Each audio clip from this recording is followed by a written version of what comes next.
C'est parti. Hello, j'espère que vous allez bien. Bienvenue dans cette masterclass dédiée aux chakras et aux huiles essentielles.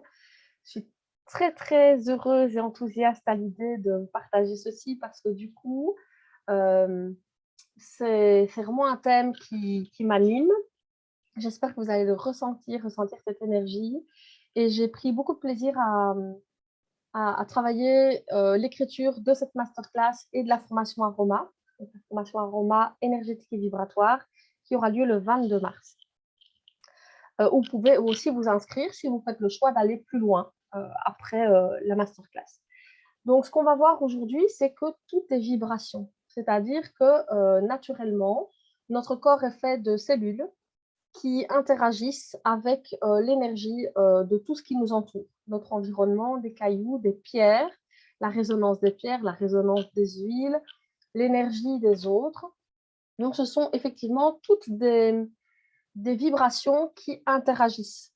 Et c'est vraiment la base de tout ce qui est physique quantique. C'est que ce qui est nous résonne avec tout ce qui est autour.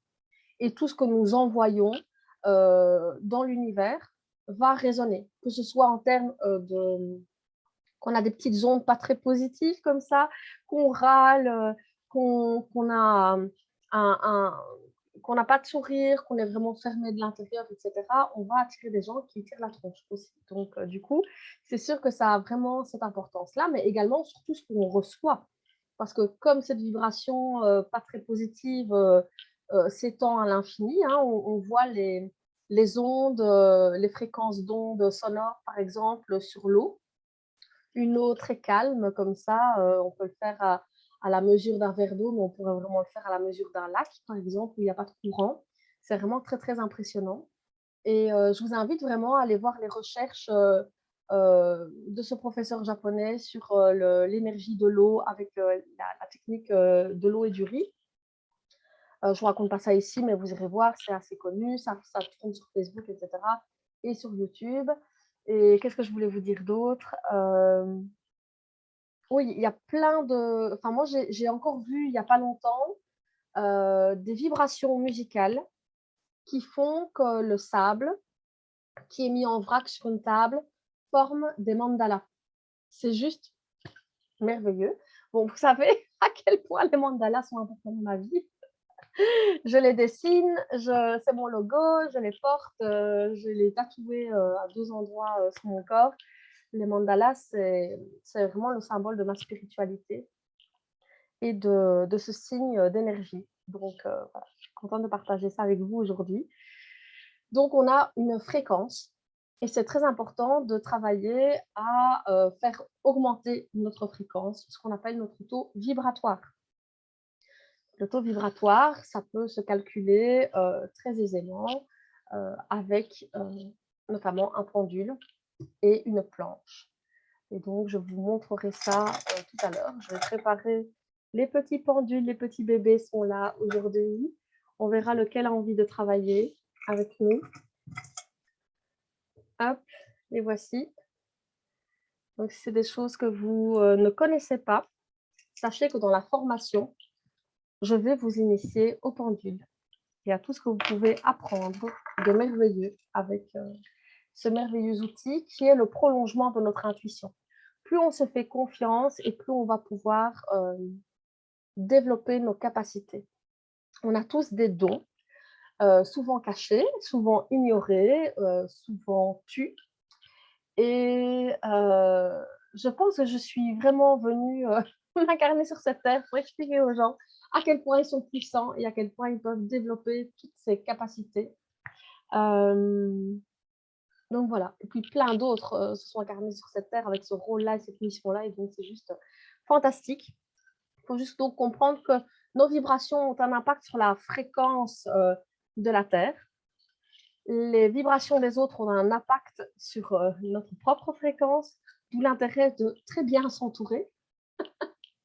Et donc, je ris parce que je suis dans une phase où j'ai fait un de ces nettoyages Karcher, où en fait, je me dis, mais j'ai vraiment peu de gens, outre ma communauté évidemment, mais peu de gens qui sont encore dans mon entourage là maintenant parce qu'en fait, j'ai tellement changé de fréquence qu'en fait, ça ne matchait plus du tout avec mon entourage.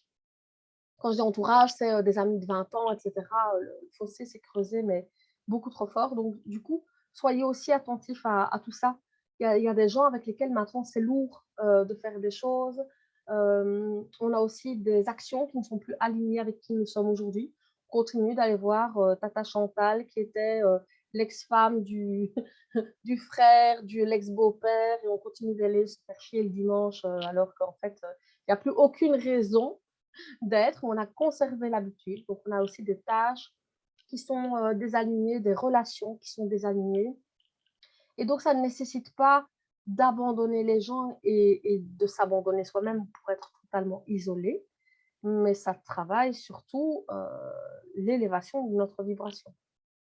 Donc, évidemment, la musique, la lumière, les huiles essentielles, chanter, danser, méditer, jardiner, nous ancrer, faire des choses qui nous mettent en joie, des choses qui ravivent notre âme d'enfant. Ça, c'est...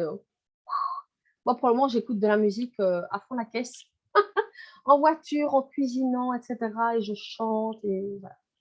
Je pense que l'énergie se ressent aussi jusque chez vous. Donc, c'est vrai que je prends vraiment du temps pour nourrir cette belle énergie et la conserver. Et en tout cas, c'est important aussi de voir les gens qui nous plombent notre énergie. Et bon, on ne sait pas forcément se débarrasser de tout le monde hein, dans notre sphère, mais c'est important en tout cas d'en être conscient et de se protéger pour ne pas se faire aspirer tout cru. Il y a des gens, on les voit 3 minutes, on est bon pour aller coucher même s'il est 8 heures du matin. Donc c'est sûr que réfléchissez à ça, nous en reparlerons. Donc tout ça a forcément un impact sur notre fréquence, mais aussi sur notre corps physique, notre corps émotionnel. Et c'est vraiment, vraiment très important de savoir qui nous entoure. On va aller dans le vif du sujet maintenant, on va parler des chakras. Les chakras, ce sont vraiment des centres d'énergie dans notre corps qui sont merveilleusement alignés, qui partent de notre sacrum, le chakra racine, premier chakra, jusque le chakra coronal. D'accord? On verra par la suite qu'il y a des chakras secondaires. Il faut juste savoir que ces roues tournent à l'intérieur de nous.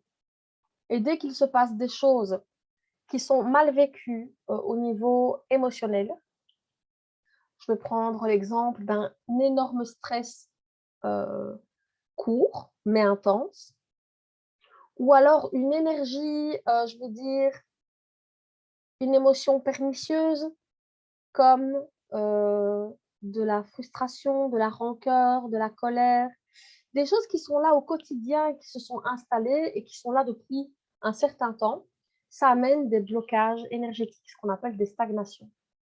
Et donc, ces stagnations, elles empêchent nos chakras de fonctionner comme il faut, c'est-à-dire de tourner sur des petits trous d'énergie qui tournent. Et donc, nos 7 chakras, c'est important de le savoir, ils correspondent à des glandes de notre corps. On parle souvent, par exemple, du chakra du troisième œil, la glande pinéale. Et c'est sûr que nos glandes, elles régissent bien plus que notre corps physique. Et sans rentrer dans le débat vaccin, pas vaccin, j'ai une connaissance, une merveilleuse personne qui travaille en kinésiologie quantique et qui m'explique à quel point elle doit retravailler à relancer l'activité de toutes les glandes chez les personnes vaccinées. Et quand on travaille au niveau spirituel, il faut savoir que, par exemple, notre glande pinéale, notre troisième œil, c'est celle qui nous aide à avoir de l'intuition et du discernement. C'est notre libre arbitre. C'est ce qui nous permet de voir clair là où c'est pas net. Et si on va, je ne vais pas amener des théories conspirationnistes, hein, mais c'est vrai que si on vient réfléchir à quel est le but d'un gouvernement en termes de manipulation de masse, ben, bloquer la glande péniale des gens. Et donc, la mauvaise alimentation, les mauvaises vibrations, etc., tout ça vient affecter les glandes. Donc, c'est vraiment intéressant de le savoir. Il faut savoir que donc tous nos chakras sont répartis le long de la colonne vertébrale, d'accord, en partant du postulat que le sommet de notre crâne est le prolongement de notre colonne vertébrale. Il y a un alignement, et donc l'alignement est effectivement ce qu'on recherche tous au niveau spirituel. Premier chakra, donc à la base, jusqu'au sommet du crâne, 7e chakra. Et donc, le chakra racine, son prolongement, c'est vers la terre, et le chakra coronal, son prolongement, c'est vers le ciel. Et donc, c'est sûr que quand on va travailler sur un alignement des chakras, de travailler sur l'éveil des chakras, leur stimulation, etc., on peut envisager, quand on travaille l'ancrage, d'imaginer vraiment l'énergie qui remonte le long de nos pieds, de nos chevilles, avec cette énergie qui nous traverse. On visualise l'énergie qui traverse tout notre corps et qui repart vers le ciel, et puis qui repart du ciel par le chakra coronal, qui retraverse, qui s'ouvre dans le cœur, qui voyage dans tout notre corps, dans nos bras jusqu'à nos doigts, et qui redescend. Et on imagine les racines qui partent de nos pieds, qui viennent s'ancrer profondément dans la terre. Donc, c'est vraiment important quand on travaille un ancrage, de comprendre aussi qu'on ne travaille pas que l'ancrage à la terre, que c'est important aussi de recevoir l'énergie du haut. Parce que si on travaille que l'ancrage, on va être très dans le matériel. Si on travaille que le chakra coronal, on va travailler que le spirituel. Et le juste milieu entre les deux, c'est le chakra du cœur. Cette merveilleuse, bonne, grosse dose d'amour, cette énergie qui, recevant le meilleur du chakra racine et le meilleur du chakra coronal, vient irradier. C'est tout l'amour universel, l'amour inconditionnel. Et pour le moment, toutes les personnes avec lesquelles je travaille, en testant le pendule, chakra du cœur a travaillé. Parce que c'est vraiment lui qui fait l'équilibre entre notre spirituel et notre matériel. Donc, c'est important de conserver nos centres énergétiques en pleine forme. C'est réellement important. Et donc, il faut savoir que nos chakras sont soit équilibrés, soit hyperactifs, soit déficients. Si on est déficient, il y a un blocage, ça stagne. Si on a une suractivité qui compense quelque chose d'autre, ça ne va pas non plus. Donc, il faut que ça revienne dans l'équilibre. Par exemple, quelqu'un qui a un chakra du cœur qui était blessé, un enfant abandonné, qui n'a pas reçu énormément d'amour, etc., il va avoir besoin de surcompenser parce qu'il va avoir besoin de donner beaucoup d'amour aux autres, d'être très, très amitieux, de recevoir tout ça. Ce n'est pas dans l'équilibre non plus, vous voyez. Dans l'équilibre, au niveau du chakra du cœur, on donne et on reçoit en équilibre. Et je pense que c'est souvent là-dessus que le chakra du cœur n'est pas équilibré, c'est parce que les gens donnent beaucoup plus qu'ils ne reçoivent. Et là, évidemment, après, il faut redescendre pour aller voir la cause, l'estime de soi, le travail de gestion, avec plein de guillemets, vous savez bien, des émotions, et l'ancrage, c'est-à-dire la sécurité et la confiance. Donc, une bonne santé globale, ça suppose une circulation libre et régulière de l'énergie vitale, ce qu'on appelle le qi ou le qi en médecine traditionnelle chinoise. Et donc, pourquoi les huiles essentielles en lien avec les chakras? Parce que les huiles émettent également des vibrations. Alors, la super chance que l'on a avec doTERRA, c'est de travailler avec des huiles qui ont un potentiel vibratoire énorme. Pourquoi? La manière dont ces huiles sont fabriquées, la manière dont l'entreprise doTERRA fonctionne, dans cette notion de contribution vers les autres. Et c'est sûr qu'une huile essentielle pure et de haute qualité va dégager un champ énergétique puissant qui va interagir avec notre énergie vitale propre. Il a été prouvé scientifiquement que les fréquences des huiles essentielles dépendent de la qualité, du mode de culture de récolte et du parcours de production. Provenance des plantes, météo, nature des sols, etc. ça vient travailler la qualité vibratoire des huiles. Et il faut savoir que les huiles qui travaillent dans les régions émotionnelles et spirituelles ont des fréquences plus élevées. Et les huiles qui travaillent les changements structurels, les changements plus profonds, vont avoir des fréquences inférieures par rapport au chakra. Les hauteurs vibratoires des huiles, si vous avez suivi avec moi la formation en aroma psycho-émotionnel, vous comprenez à quel point l'olfaction a un impact sur nos émotions. Et les odeurs, elles viennent amener un message puissant. Parce que la fréquence de chaque odeur a une information précise à apporter à une partie de notre corps. Et quand on parle d'énergie, l'air vital que l'on respire, ce qu'on appelle le prana, l'air vital que l'on respire va être en plus chargé d'une puissante odeur avec une fréquence vibratoire hyper élevée. Donc, ça vient travailler là-dessus, bien évidemment. Et donc, dans le syllabus, vous l'avez peut-être déjà lu, il y a des odeurs qui viennent nous donner des couleurs. Quand on va fermer les yeux, qu'on va travailler avec une huile en particulier, on va voir une couleur, la couleur d'un chakra. Donc ça, on va le voir juste après. On a effectivement des merveilleuses planches pour venir nous montrer. J'espère que vous appréciez le syllabus d'ailleurs, la manière dont il a été créé, écrit, etc. Moi, j'aime bien qu'il y ait des couleurs, que ce soit clair au niveau visuel. Donc, on va voir ça juste après. Ce qu'il faut comprendre, en fait, c'est que nos différents chakras correspondent à un cheminement spirituel. C'est-à-dire qu'on va toujours travailler à partir de la base. Alors, évidemment, ça aussi, je le dis souvent dans mes accompagnements, ce sont évidemment les gens de notre entourage proche, les gens de notre famille, qui sont les gens qui constituent notre premier cercle. Le premier cercle, c'est les personnes qui viennent nous apporter des enseignements spirituels. C'est eux qui viennent nous montrer les premières blessures émotionnelles que l'on peut vivre.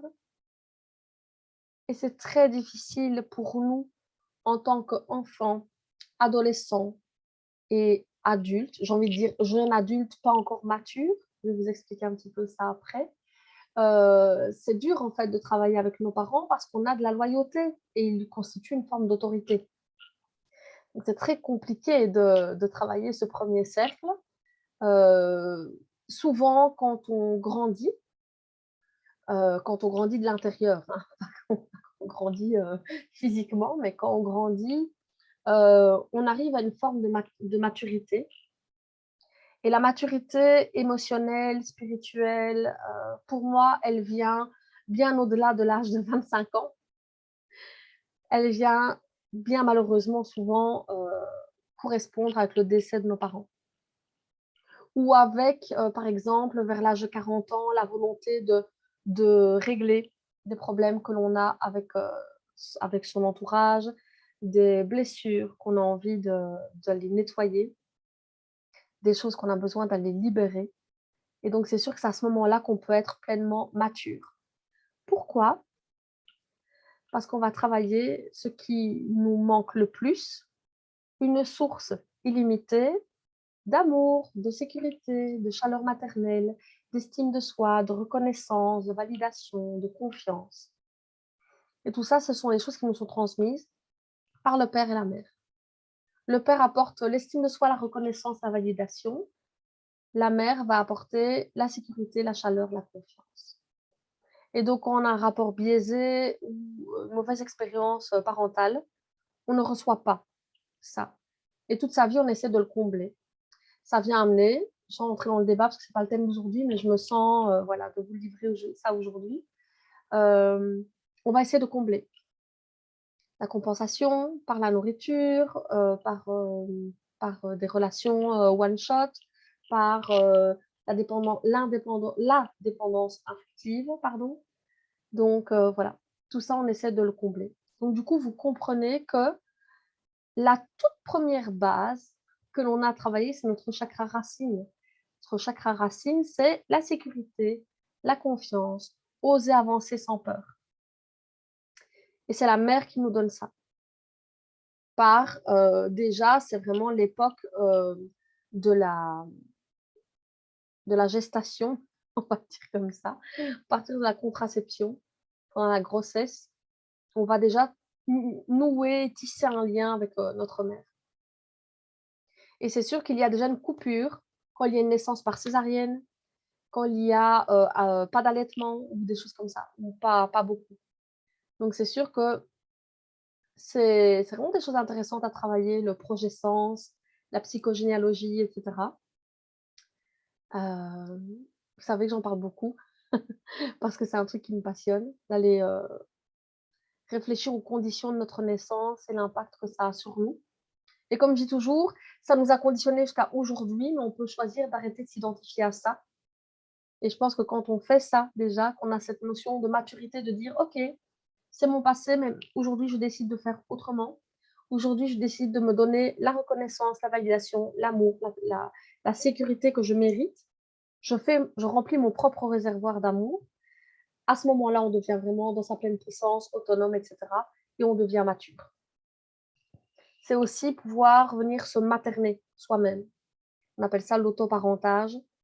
Quand on fait ça, on n'a plus besoin d'aller chercher à gauche et ailleurs l'amour d'un homme pour recevoir l'amour du père ou l'amour d'une femme pour venir combler le lien à la mère. Donc, vous comprenez que le chakra racine, qui est le tout premier, c'est celui qui est à travailler. Il représente la sécurité. On sait qui on est, on sait d'où on vient.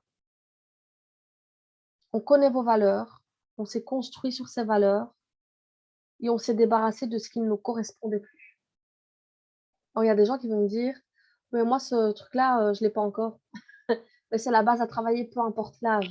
Parce que oui, ça correspond à ce qui se construit au premier âge, mais c'est chez la plupart des adultes, c'est à travailler à l'âge adulte.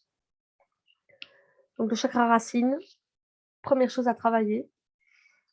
Ensuite, le chakra sacré qui permet de savoir qui on est, ce qui a de l'importance pour nous, et connaître et reconnaître ses émotions. Et là commence l'interaction avec les autres et travailler notre sexualité. Notre sexualité comme on l'entend, pas avec la vision des autres, en harmonie avec nos propres valeurs. Et donc, c'est sûr que chaque étape, ça vient reprendre. Donc, chakra numéro 1, OK. Chakra numéro 2, chakra 1, OK. Chakra 2, OK. Chakra numéro 3, chakra 1, OK. Chakra 2, OK. Chakra 3, OK. OK. Vous pouvez mettre ça un peu en parallèle avec la pyramide des besoins de Maslow. Vous voyez, on voit ça souvent en coaching, etc. C'est vraiment ça. Et souvent, les gens dans leur vie actuelle n'ont pas la base, la sécurité financière, le fait de trouver sa place, vous voyez, d'être ancré, matérialisé, incarné dans cette vie-ci. Donc, c'est sûr que ça vient montrer à quel point les gens ont besoin de travailler sur leur cheminement spirituel. Le chakra du plexus solaire, c'est le pouvoir. Je prends mes décisions en fonction de mes désirs et de mes besoins. Et parce que j'écoute mes émotions, comme je le disais, chakra numéro 2. On évolue avec assurance sur notre chemin et on sait ce qui est bon pour nous. Le chakra du cœur, le lien de nous à nous et de nous aux autres. Parce que oui, on peut être dans le pouvoir, dans son pouvoir personnel, mais on a aussi besoin de l'interaction avec les autres. L'empathie, la compassion, la tendresse, l'affection, l'amour. L'amour pour soi, l'amour inconditionnel. Alors, le chakra de la gorge permet d'exprimer, c'est la communication. Je viens dire ce que je ressens. Je viens dire ce qui me passe par la tête, donc mes pensées, mes émotions. Et puis, je communique de la manière qui me semble la plus adaptée. C'est pas forcément que la parole. Ça peut être le dessin, la cuisine, toute la créativité en fait. Communication et créativité. Chakra du troisième œil, il permet de voir les choses, de ressentir les choses. Il permet à notre pensée de se développer, à notre intuition de grandir. Et ça permet d'avoir une vision plus large des choses. De reconnaître à quel point on est un petit grain de riz sur cette terre et qu'on peut vraiment avoir une vision très large de tout ce qui est autour de nous. Et le chakra coronal qui nous permet d'atteindre la voie de la sagesse, un niveau de conscience plus élevé, de plus grande perception. C'est se reconnecter à nos perceptions extrasensorielles, bien entendu.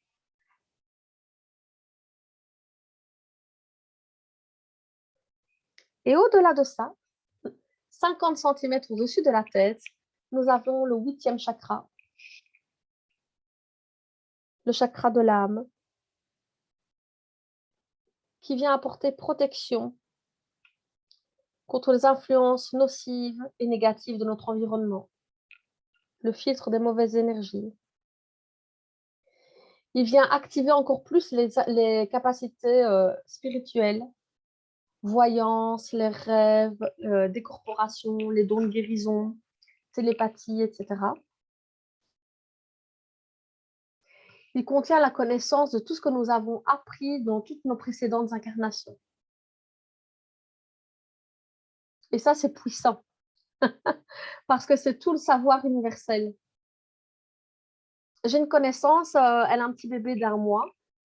Elle m'a envoyé une photo de lui, il avait ses yeux grands ouverts, et je lui ai dit, c'est fou parce que quand ils naissent, on sait, enfin, on voit à quel point ils savent tout.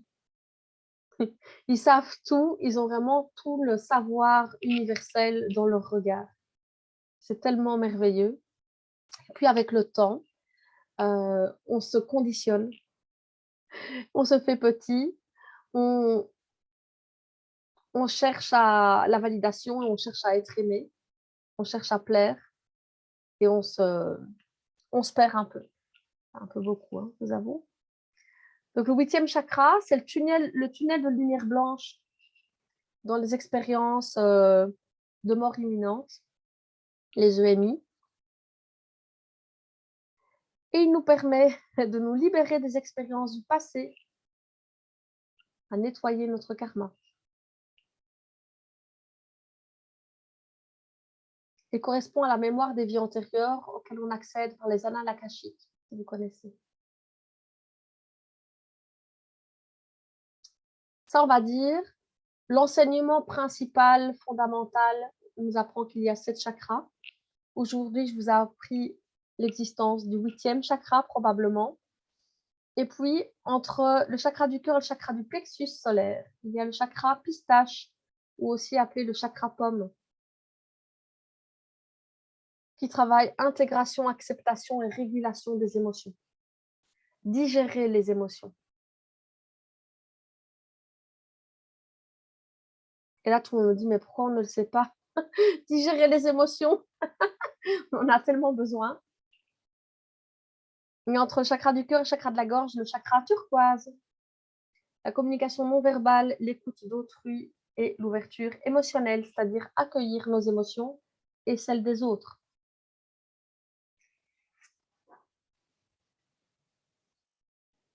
Alors, dans le syllabus, vous verrez ce merveilleux petit schéma. Je vous ai mis évidemment la correspondance avec la symbolique de chaque chakra, l'endroit où l'on retrouve le chakra dans le corps et à quoi ça correspond.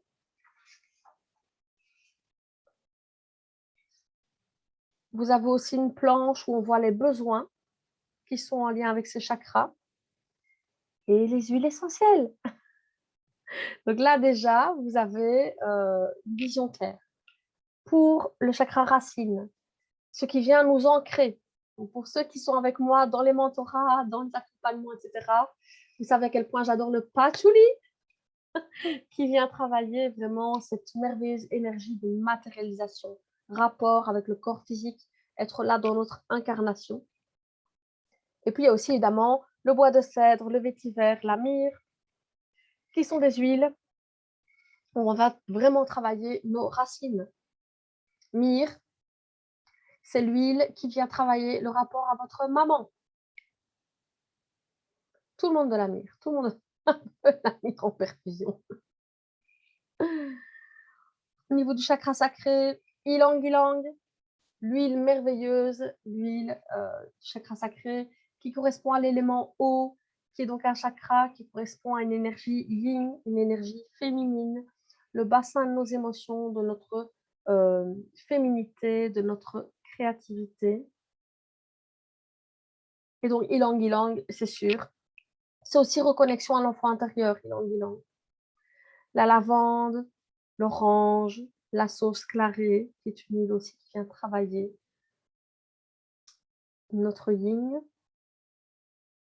Au niveau du plexus solaire, la bergamote, bien évidemment, la merveilleuse bergamote qui vient travailler confiance en soi, estime de soi. Si vous me suivez régulièrement, vous savez à quel point j'adore la bergamote. Et le cassia qui vient travailler, qui vient soutenir le travail de la bergamote. Le pamplemousse, pour le rapport au corps, s'accepter tel que l'on est, voir sa beauté intérieure. Et le cyprès. Pour le chakra du cœur, c'était dur. Je vous ai mis le pamplemousse. J'aurais pu aussi ajouter le géranium que j'utilise énormément. L'eucalyptus, le lime. Le lime, il vient nous apprendre à être dans l'intelligence du cœur plutôt que dans l'intelligence mentale. Plutôt que de savoir plein de choses, sachons déjà ce que nous on ressent et ce qui nous relie, ce qui nous connecte aux autres. Marjolaine, pour les cœurs blessés, les cœurs trahis, qui ont besoin de pouvoir refaire confiance à nouveau afin de recréer des relations basées sur des relations saines, basées sur la confiance, des relations solides. Chakra de la gorge, wild orange, cyprès, birch, c'est bouleau, on n'a pas toujours au catalogue. Lime, lavender, lavande, huile de la communication. Et on pourrait aussi rajouter, évidemment, j'ai commencé par ça, spearmint, qui permet d'avoir un discours clair, trouver les mots justes, dire sa propre vérité. Ensuite, chakra du troisième œil, évidemment la sauge clarée, qui permet de travailler la vision, les rêves, la visualisation. Lemongrass, lavande, encens, citron. Et puis le chakra coronal, l'encens, l'huile qui nous aide à travailler l'homme, le père, la lavande, le néroli, le bois de santal, la rose, le géranium. Alors déjà, vous voyez des huiles précieuses comme l'encens, le bois de santal, la rose. C'est des huiles de fréquence vibratoire très, très, très élevée. D'ailleurs, je disais, il y a une semaine, j'ai fait le test au pendule. Quel est mon taux vibratoire aujourd'hui? 33 000. À combien je peux arriver si j'utilise encens tous les jours? 60 000. Ok, ça va. Donc, du coup, ça aussi, c'est des choses qu'on apprend pendant la formation aromathérapie énergétique et vibratoire. Comme ça, vous savez. Et donc, dans le syllabus, vous trouvez, on ne va pas tout relire ici, tout réexpliquer, parce que j'aurais aussi envie que vous puissiez poser vos questions, mais les chakras en équilibre, les chakras en déséquilibre, quels sont les symptômes? Alors, évidemment, comment voir qu'on a des chakras qui posent problème? On lit ça, et on se dit, ah oui, je crois que ce chakra qui a travaillé chez moi, ou on utilise son pendule. Et on vient questionner le pendule avec une planche de chakra pour voir qu'est-ce qui est à travailler. En sachant que utiliser un pendule se fait avec certains prérequis et avec précaution. Pas n'importe quoi, ce ne sont pas des jouets.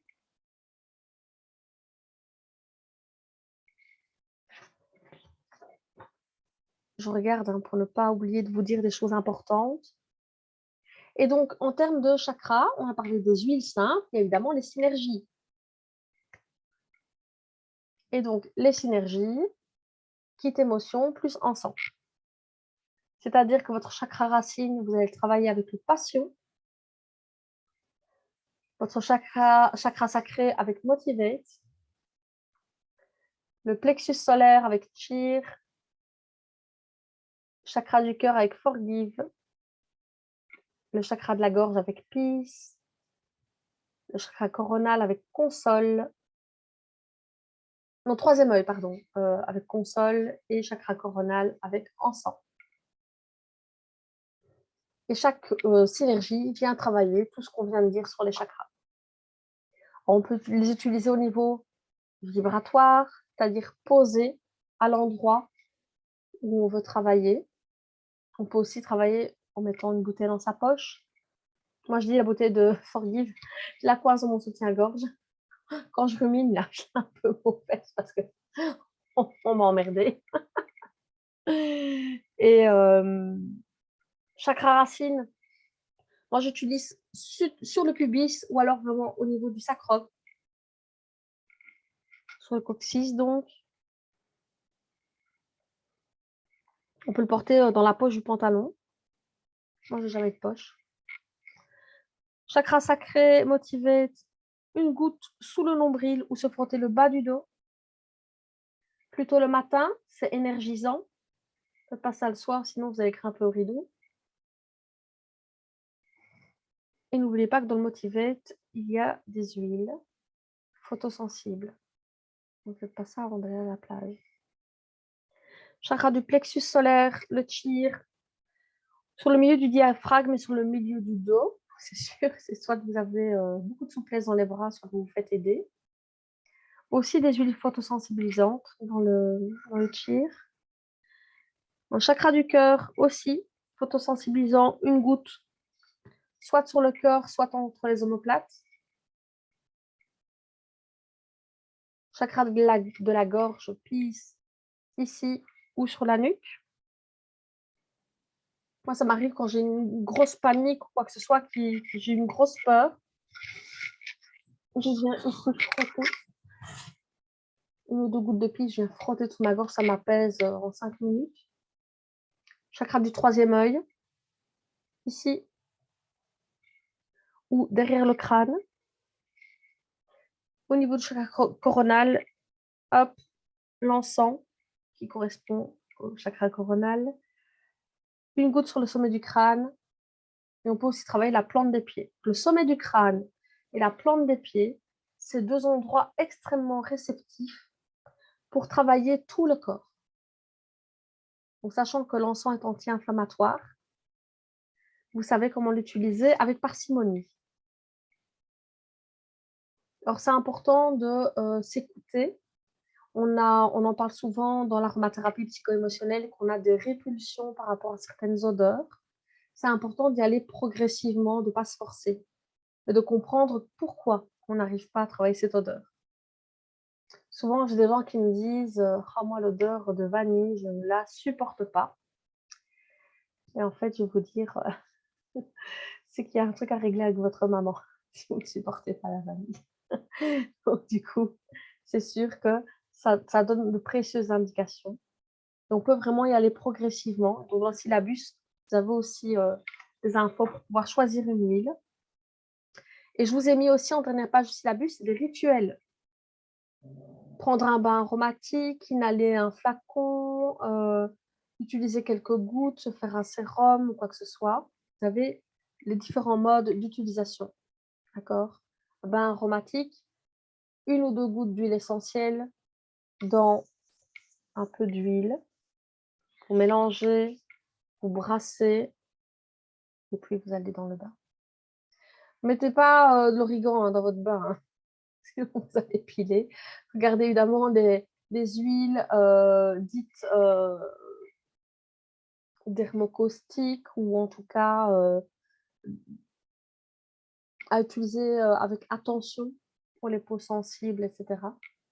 Donc faites toujours un petit test, le pli du coude avant de vous plonger allègrement dans un bain sans avoir testé. Moi, j'ai mes habitudes, notamment avec le géranium.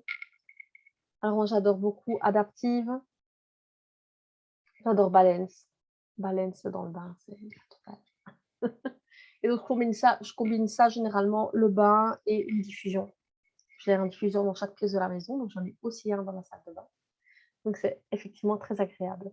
Voilà en tout cas ce que je voulais vous transmettre aujourd'hui. J'espère que ça vous a plu. Je vais arrêter l'enregistrement.